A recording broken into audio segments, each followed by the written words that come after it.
L'invité de France Info ce matin est Benoît Hamon, ancien ministre, ancien candidat à la présidentielle et membre fondateur de Génération. Jean-Michel Apathy. Bonjour Benoît Hamon. Bonjour Jean-Michel Apathy. La grève est terminée à la SNCF, mais c'est temporaire parce que le mouvement devrait reprendre dimanche et les cheminots sont résolus. On écoute l'un d'entre eux. On lâchera rien. Moi, aujourd'hui, je gagne 22 000 € à l'année, je travaille à la journée, j'ai pas de prime, j'ai rien du tout, et j'entends dire qu'on gagne des 4 000, 5 000 € quand on travaille au chemin de fer, qu'il y a une prime, tout ça, ça n'existe pas. Pourquoi est-ce que vous combattez cette réforme, Benoît Hamon ? Parce que je pense que c'est la fin d'un service public important en France, au prétexte d'une dette réelle et qu'il faut gérer évidemment. On va fermer des petites lignes.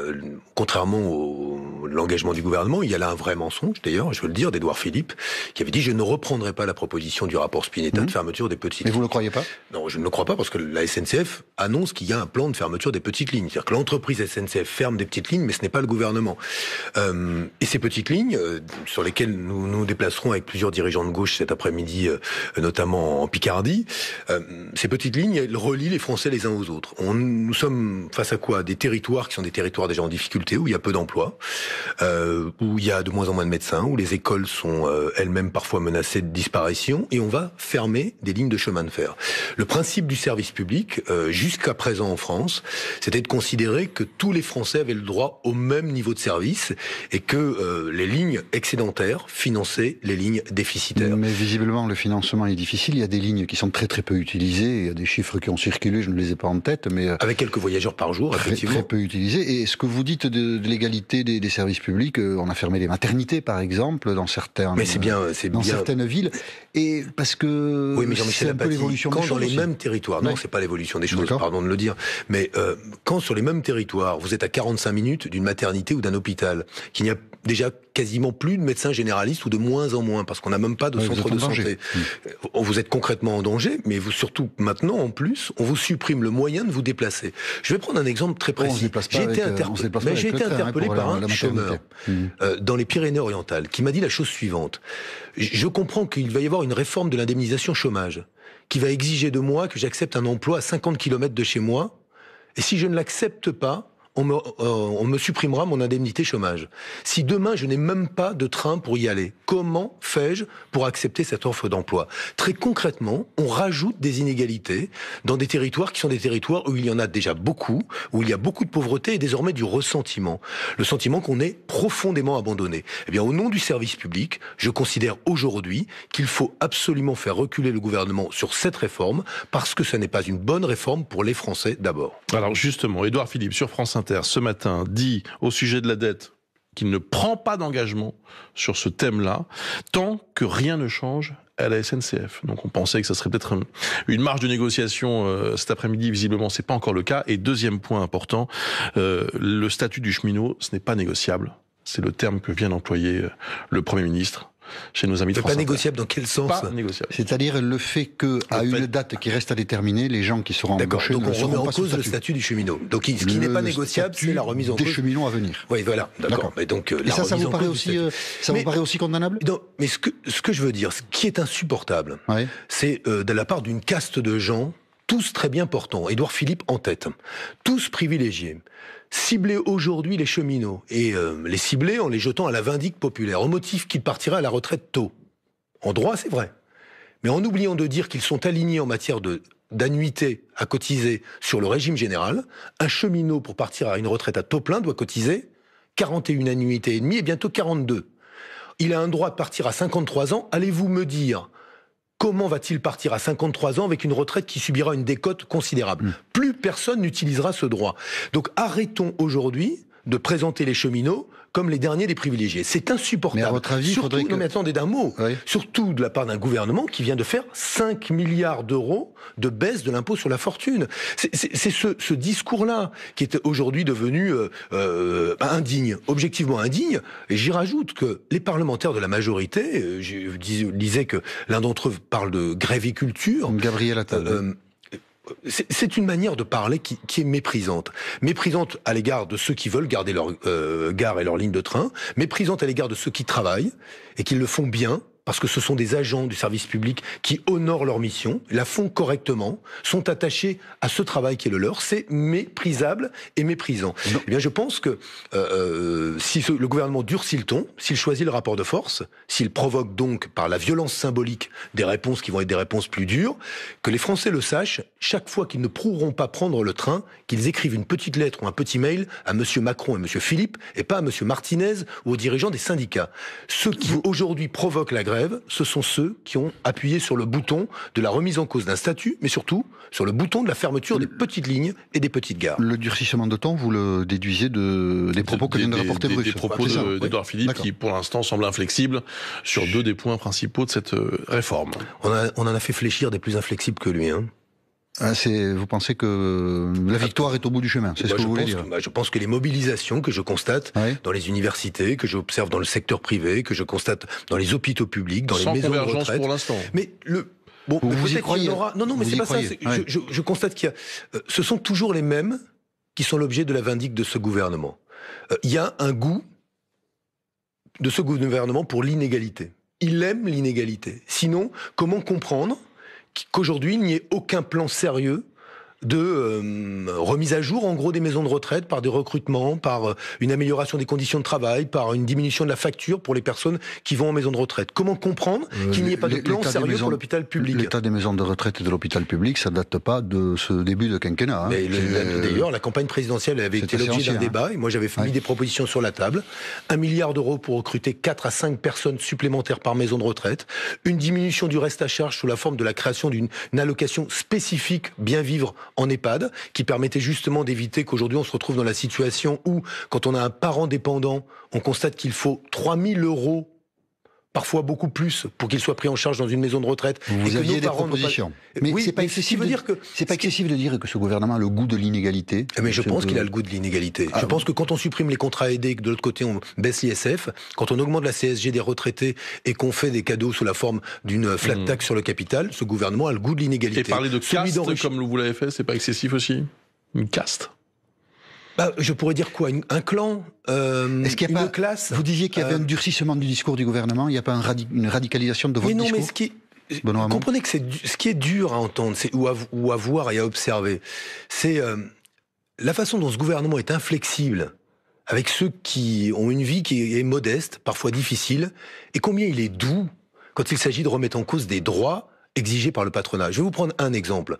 Dans la loi Pacte de Monsieur le Maire, on remet en cause un droit créé sous le précédent quinquennat. Il n'y en avait pas eu beaucoup, qui était le droit d'informer les salariés quand leur entreprise est à vendre, pour qu'ils puissent, le cas échéant, reprendre leur entreprise. Ce droit est remis en cause parce que le patronat, qui n'avait pas réussi à l'obtenir sous Hollande, l'obtient maintenant. Donc on leur donne, nouveau cadeau supplémentaire, la remise en cause d'un droit. Le patronat a obtenu des conditions pour pouvoir licencier qui sont incroyables. Là encore, on a été doux. Doux toujours avec les mêmes, les bien portants, les puissants, et inflexibles avec ceux qui n'ont que leur salaire pour vivre. Eh ben, excusez-moi, je trouve que aujourd'hui, tout ce gouvernement mérite la marque, l'empreinte de l'indignité qui caractérise sa politique. Vous restez avec nous. Benoît Hamon, on reprend cette interview dans quelques instants. France Info. Benoît Hamon est l'invité de France Info ce matin, Jean-Michel Apathy. Grève à la SNCF, évidemment, ça pénalise beaucoup de gens qui veulent aller travailler. On en écoute quelques-uns. J'ai perdu au moins 3 heures au total, le matin et le soir. Et là, on attend un petit peu encore. On attend. Le patron, il n'est pas content parce qu'on sort un peu plus tôt. Et les heures, elles sont soit déduites, soit... voilà. Et puis, voilà, ça emmerde quand même le monde. Même si on défend plus ou moins les cheminots.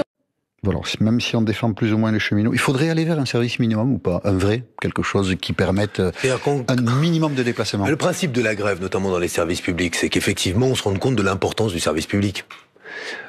C'est que quand ça marche plus, on est bien embarrassé pour pouvoir mener une vie normale. Enfin, c'est surtout vrai avec la SNCF. C'est vrai avec la SNCF, évidemment, on pourrait pas le faire dans le domaine de la santé, évidemment, et dans les hôpitaux publics. S'il y avait une grève des soins, ce serait effectivement beaucoup plus problématique. Mais ce que je crois, c'est que le sujet là, il n'est pas le service minimum. Il est de savoir est-ce qu'on veut garder du service public ou pas. Parce que tous ceux qui aujourd'hui en banlieue, dans des territoires qui sont parfois eux aussi enclavés, même s'ils sont urbains, ou ceux qui en zone rurale sont dans des territoires enclavés, ils voient et ils mesurent la fin du service public.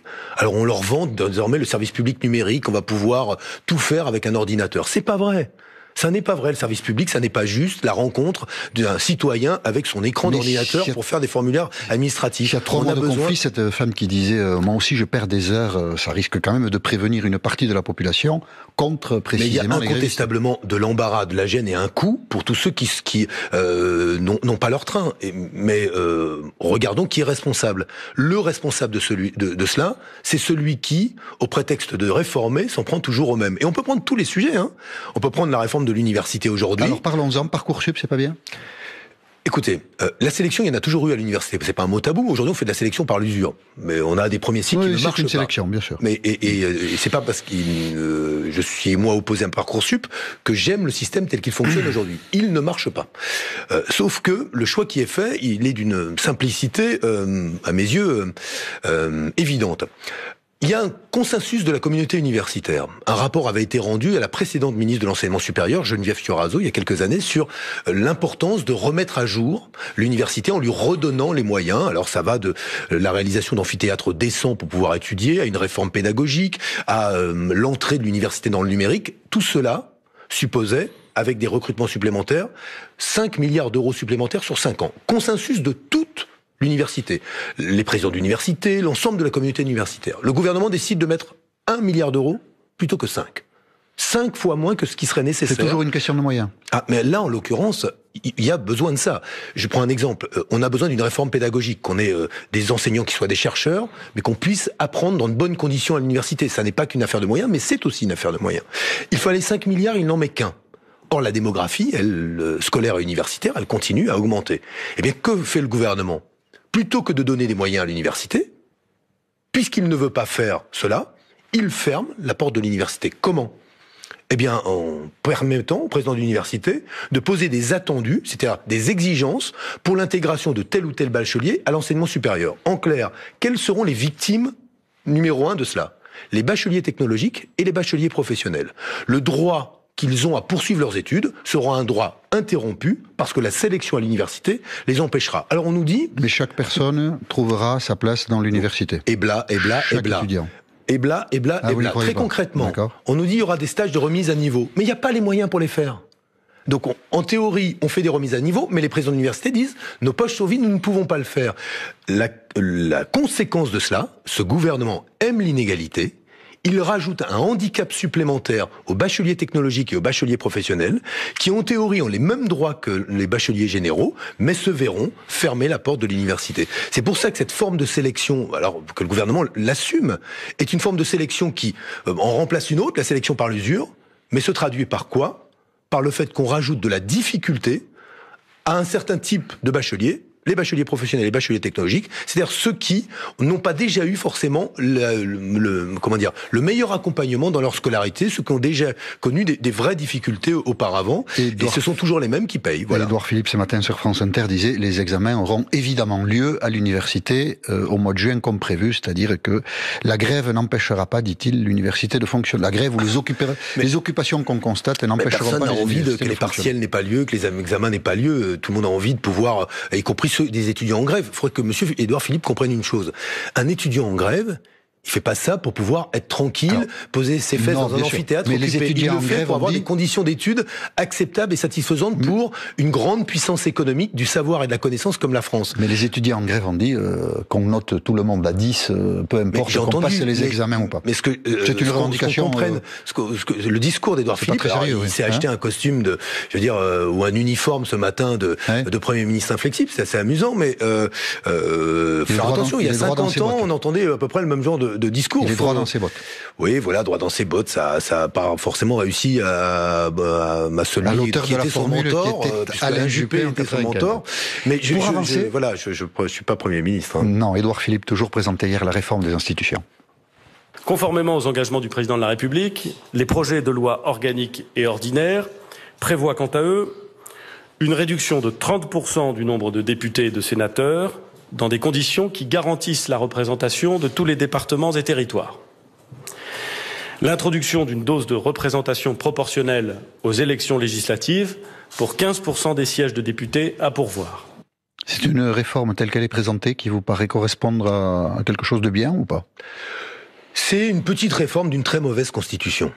Voilà. En tout cas, au sens de l'organisation des pouvoirs dans la Ve République. Moi, je suis depuis longtemps favorable à une 6e République, c'est-à-dire qu'on change aujourd'hui le fonctionnement de la démocratie française. La démocratie française respire mal. Elle est aujourd'hui, on le voit à travers l'exercice hyper centralisé du pouvoir, elle permet une forme, non pas de monarchie constitutionnelle, mais on se rapproche beaucoup d'un exercice très personnel du pouvoir. Mais la proportionnelle, elle peut permettre de mieux respirer, par exemple ? À condition qu'on respecte le Parlement. Si vous supprimez le droit d'amendement, mais que vous mettez la proportionnelle, ça ne change pas. Non, mais que vous restreignez. Oui, vous avez raison. Vous encadrez le droit d'amendement, c'est-à-dire que vous empêchez les parlementaires qui n'ont déjà pas beaucoup de pouvoir. Vous êtes dans l'opposition, vous avez le droit de vous taire. Vous êtes dans la majorité, vous avez aussi le droit de vous taire. Vous pouvez parler, mais objectivement, seul l'exécutif détermine comment son texte évoluera, quel sera le contenu de la loi. Il y a une forme de colère chez vous à propos d'un peu tout, hein ? Non, c'est pas. Je trouve qu'il y a quelque chose qui dans une période qui est habitée par l'obscurantisme, le complotisme, la xénophobie, le nationalisme, je pense qu'il faut apporter du soin à la vie démocratique. Ne pas respecter ceux qui protestent, c'est manquer d'égard à la démocratie. Ne pas faire vraiment respirer la démocratie en étant très restrictif à l'égard des droits du Parlement, c'est prendre des risques. Je considère aujourd'hui, oui, que cet exercice hyper centralisé du pouvoir par Emmanuel Macron nous amène à jouer avec le feu. Je crois qu'il faut être très attentif à la qualité de la vie démocratique. Et je m'inquiète de ces évolutions-là, dès lors que finalement, j'étais pour moi la dose de proportionnelle. Je suis favorable d'ailleurs à ce qu'il y ait moins de parlementaires, à condition qu'on donne des pouvoirs au Parlement. Or, il n'y a aucun contre-pouvoir sérieux aujourd'hui dans la Ve République. France Info. Benoît Hamon, membre fondateur de Génération, ancien ministre, ancien candidat à la présidentielle, est l'invité de France Info ce matin avec Jean-Michel Apathy. On va vous faire réagir à ces deux dernières informations, celles qui concernent deux de vos anciens collègues au gouvernement. Alors d'abord, Cécile Duflot, qui arrête la politique. Qui était membre de votre mouvement, Génération. Un commentaire ? À la fois, je suis immensément respectueux de sa décision. J'en comprends la construction, la réflexion qui a précédé ce choix-là, l'envie de s'engager différemment, mais ce qui ne veut pas dire moins d'engagement, parce que diriger Oxfam France, ce sera une immense responsabilité sur des sujets en plus en matière de transparence, on a vraiment besoin de faire progresser les démocraties occidentales. Et en même temps, moi j'aimais bien faire de la politique. Non, pas du tout déçu. Un peu triste. J'aime bien faire de la politique avec elle. Moi, je trouve que c'est une femme politique de très grande qualité. Elle a une ténacité et une énergie incomparables. Elle a une grande intelligence et d'une grande finesse politique. Donc voilà, c'est un mélange. Mais qu'est-ce que ça signifie que des gens qui ont 40 ans, qui sont un peu faits pour la politique, qui sont un peu fabriqués pour ça, abandonnent? Qu'est-ce que ça signifie? C'est pas qu'ils sont fabriqués, c'est qu'effectivement ils ont fait ça comme vous avez fait de vos métiers de journaliste. Et quelque chose qui vous passionne. Il y a parfois même une addiction pour le débat politique. Alors qu'est-ce que ça signifie? Ça signifie qu'aujourd'hui, d'abord, les reconversions sont possibles et des belles reconversions. On peut concilier engagement privé et engagement tout court. Ouais. Ça, c'est le point positif. Et puis, ça dit une vraie fatigue de la gauche, une vraie fatigue et le besoin aujourd'hui de réussir ce qu'on a commencé avec Génération, c'est-à-dire, il faut qu'on arrive à hybrider en quelque sorte cette culture de la justice sociale héritée du socialisme, cette culture de l'écologie politique qui a amené cette famille politique quand même à montrer du doigt des sujets qui apparaissaient comme marginaux et qui sont devenus évidents pour tout le monde, les questions de santé environnementale, l'importance de changer de modèle de développement. Quand même, d'un mot, on apprend quand même en quelques mois qu'on a 80% des espèces d'insectes qui ont disparu et 30%, avec un lien d'ailleurs, des espèces d'oiseaux. Tout ça lié à un modèle agricole trop intensif, trop productiviste et l'utilisation de pesticides et d'insecticides. Et Nicolas Hulot déplorait à l'Assemblée nationale l'autre jour que finalement ça n'intéresse pas grand monde. Mais oui, mais il est ministre. Il est ministre de la transition écologique, au passage ministre de tutelle qui pilote la réforme de la SNCF. On va avoir plus de cars et moins de trains. C'est un ministre, mais c'est pas Dieu le Père. C'est-à-dire que il y a une absence d'attention collective. Oui, mais c'est pas Dieu le Père, mais il a quand même pas n'importe quelle place. Il y a une absence d'attention collective. Mais moi j'aime beaucoup Nicolas Hulot, mais moi non, mais c'est pas Nicolas Hulot le problème. Oui, non, mais il est donc ministre de la transition écologique. Il y a une réforme de la SNCF et il y a effectivement ces grandes questions sur la biodiversité. J'observe qu'aujourd'hui nous venons d'accepter en Europe que le géant des pesticides et des semences soit désormais européen, avec la fusion entre Monsanto et Bayer. Il sera allemand.